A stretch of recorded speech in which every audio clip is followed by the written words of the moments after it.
katotohanan ang mga sinabi at mga paratang di umano ni Aling Evelyn? Bakit po ninyo nasabi na nagsisinungaling si Evelyn? Wala siyang alam dyan eh. Kapitbahay namin siya, pero wala siyang alam kung anong pinag-away namin sa manugang Gano'ng ko. katagal na po ba kayo magkapitbahay? Bago na kami magkapitbahay niyan. Gano'n na kayo katagal pong Bago na magkapitbahay? kami kapitbahay niyan, di naman kami close yan. Magkaharap. Gano'n na po katagal? Taon Hindi na? kami close.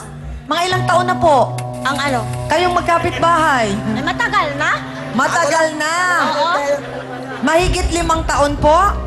Matagal na nga. Yung Matagal wala niya na nga nakita, eh. ano, ngayon Makulit wala, hindi ka, ko naman- Ami. Hindi ka nakikinig, Ami. Matagal na sinabi nga eh.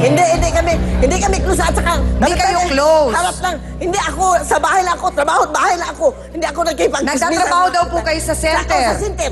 Oh, Opo. sabihin niya sa akin, ano yung mga apo ko? Mga bata ang nalagaan namin center. So bakit po ninyo sinasabing si Maribel ang nanipa sa inyong mga apo? Eh paano ba? Sinabihan ko siya, ibunton niya doon sa mga bata ang ano, kung hindi siya mabunton, kami nagsabunutan niya ako, lumalaban sa bunot sa akin. Ano po ba? Isa-isahin natin, Aling Teresa, para magkaliwanagan po. Ano po ba ang problema ninyo kay Maribel? Sinabihan ko siya, huwag kayong anak ng anak kasi ang anak nila Dorime. Ngayon... Dorime? Oh, Dorime. Bago na naman yan siya. Bago yan! Bago yan! Hindi Doraemon. Oh. Dorime. Dorime, sunod-sunod. Dorime, paso, Oh, ganun. latido. Pagkaano Mahina nila. ka. Hindi mo nakuha. Ngayon, pinagsabihan ko lang, huwag mo kayo Not 1, 2, 3, but Dorime. Nanganak pa yun, nanganak siya ng pangatlo niyang anak. Oo. Wala pang 1 taon, nanganak siya uli ng isa. Ngayon, pagsabihan mo, masama ako.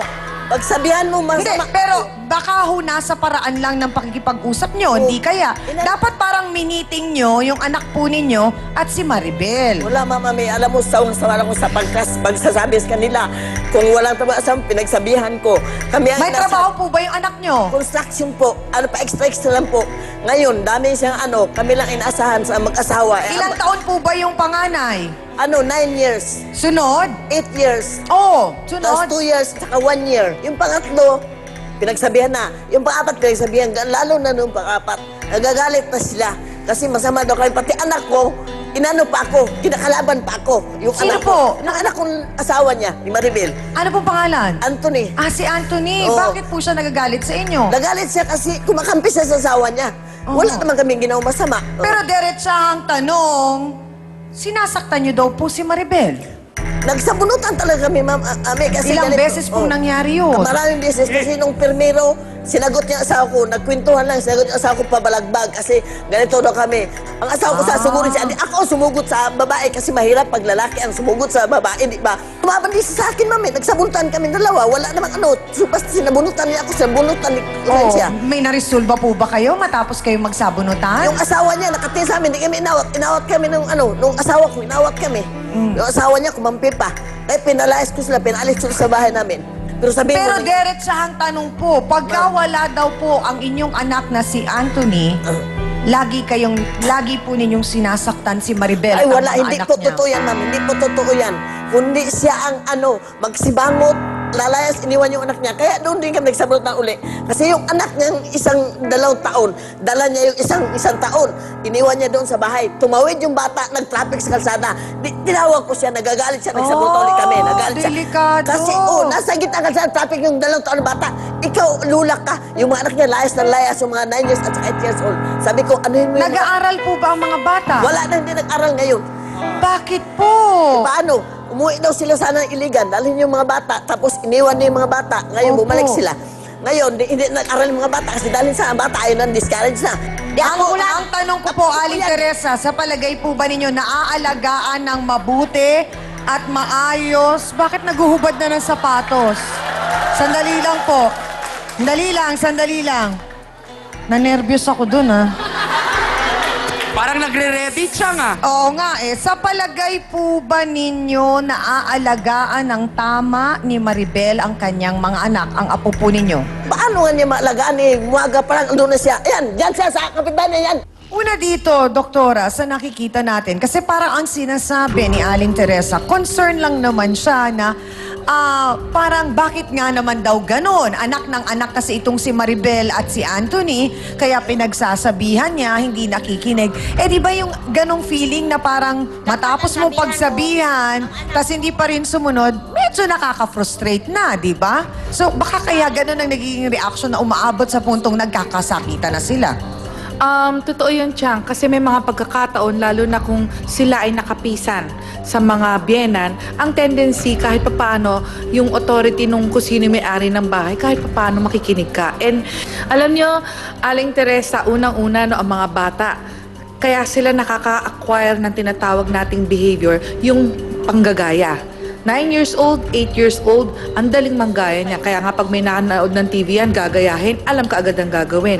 So ano mangyayari? Nakikita nag-aaway kayo, ano sasabihin niya dun sa kapatid niya? Alika, gawin natin yung ginawa ni nanay at saka ni lola, yung nagsasabunutan na ganito, tapos yung sampalan na ganyan, yung nagmumurahan ng ganon. So paano niyo i-develop sa kanila na mali yun, na hindi dapat gawin yun kung nakikita sa inyo?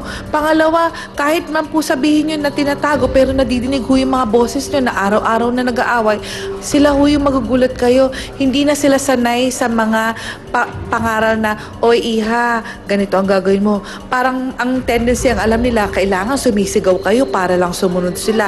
Napaka-difficult po para sa mga bata na nakikita yung ganon, tapos magagalit kayo dahil kasi hindi kayo sinusunod, pero kayo po ang nag-uumpisa. Aling Teresa, gaano po katotoo na pag-alaman ng aming staff nung nag-imbestiga po sila doon sa lugar ninyo na parang ang nangyayari, hindi na naaalagaan ni Maribel ang mga bata at hindi na rin niya pinapadede ang mga bata? Paano papatiglingan niya? Hindi na, totoo talaga hindi na malagaan kasi apat na ngayon eh. Yung dalawa hindi malagaan, yung isa pa, pangatlo, yung pang-apat na lang ang pinadidik niya. Kasi wala na siyang time. Kasi may asawa pa siyang servisyohan. May mga anak siya, hindi na niya kahit tinutulong-tulungan ko na lang siya, pero ako pa rin masama. So ang ibig sabihin po ninyo, yung 2 taon, hindi na pinapainom ng gatas? Hindi na. Kung ano, Nagaling sa nanay? hindi na, kasi may nagdididik ng isa eh.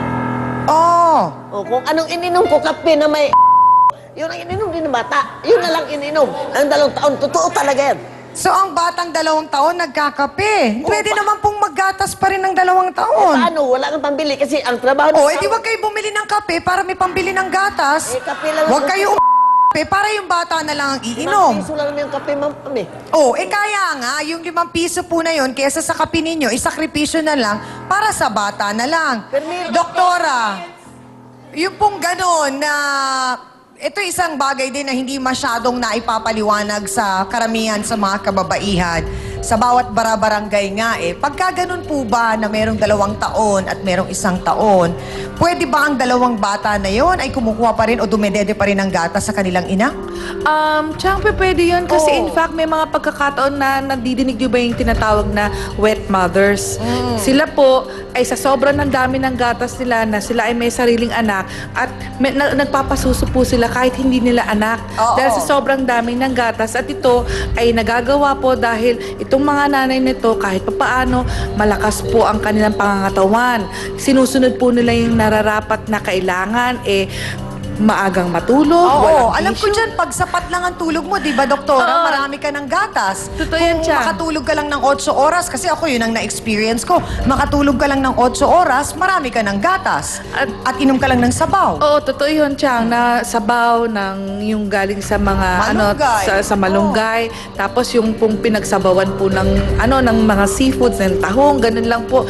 Makakatulong po yun at dadami po yung gatas. Hindi po kinakailangan na ang Ihinto yung 2 taon. ihihinto yun tapos at the same time sasabayan nyo ng alak kung ano man. Yung pong mga ganun lang na iniinom nyo, magugulat kayo, masustansya po yun at maaari pa niyang sabihin na ang dami ko namang gatas, kaya nga po yung iba, di ba tinatanggal yung pinapump po yun para nilalagay na lang sa bote dahil sa ganun, maiinom pa rin po ng mga bata.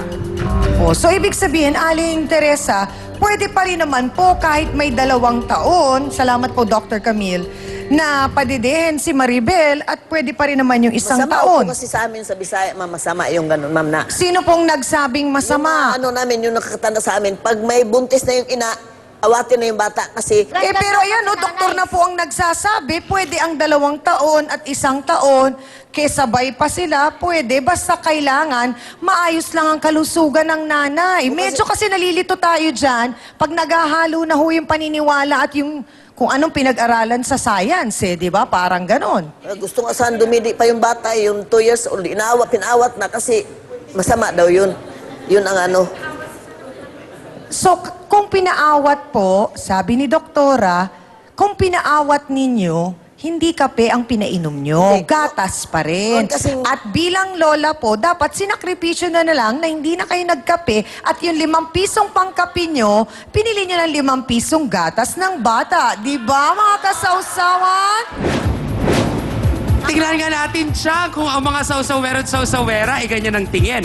Na dapat kung may mga bata, magsakripisyo para sa kanila at yung ibang pwedeng paggamitan ng mga resources, ika nga, ay para sa bata na lamang gamitin. Sa tingin nyo, pwede ba yon? Kung pwede yon, abaya, itaas natin ang ating mga placards para ipakita ang ating boto dahil magbobotohans na tayo, mga kapatid. Go!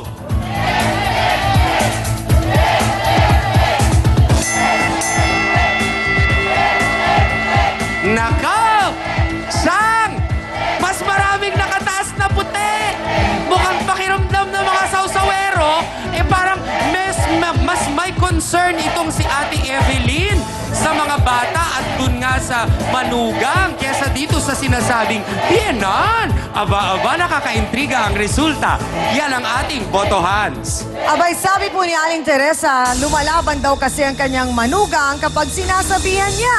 Abay, bakit ka naman lumalaban at gaano katotoo ang mga paratang na ito? Narito po, si Maribel Handog. Pasok!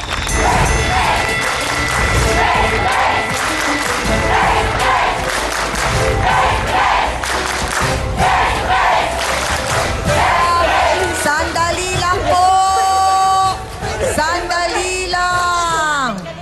Maribel, Mabigyan kayo. lumalabang ka ba sa Nanay Teresa mo? Hindi po, kasi hindi yan ang tinuro ng magulang ko. Huwag ka lang iyak-iyak. So bakit kaya ang sinasabi ni Aling Teresa ay lumalaban itong si Maribel? Mukhang hindi naman. Ang damdamin po ng isang ina na medyo may sama rin ng loob. Aalamin po natin sa pagbabalik po ng Face to Face. Siya kami, yung anak ko na panganay, nanghingi lang ng 5 piso. Oho. Wala siyang maano, tinadyakan niya. Nakita ko talaga. Mainit ang ulo. Facebook sausawa na mga kapatid, Dustin Sangki. Hi Chang Ami, kamusta na po kayo? Sana po ay lagi kayong nasa mabuting kalagayan. Sobra po akong natutuwa ngayon dahil muli po kayong napapanood. Kahit na dito ako sa malayo ay napapawi po ang pagod ko pag uwi galing sa trabaho dahil sa kakapanood ko po ng F2F. At alam kong may bagong aral na naman akong matututunan sa araw na yon. Sana po magtagal pa ang inyong programa at sana rin po dumating ang araw na mapanood ko kayo ng personal sa inyong programa. Maraming salamat po and more power to your program. Pag-talikuran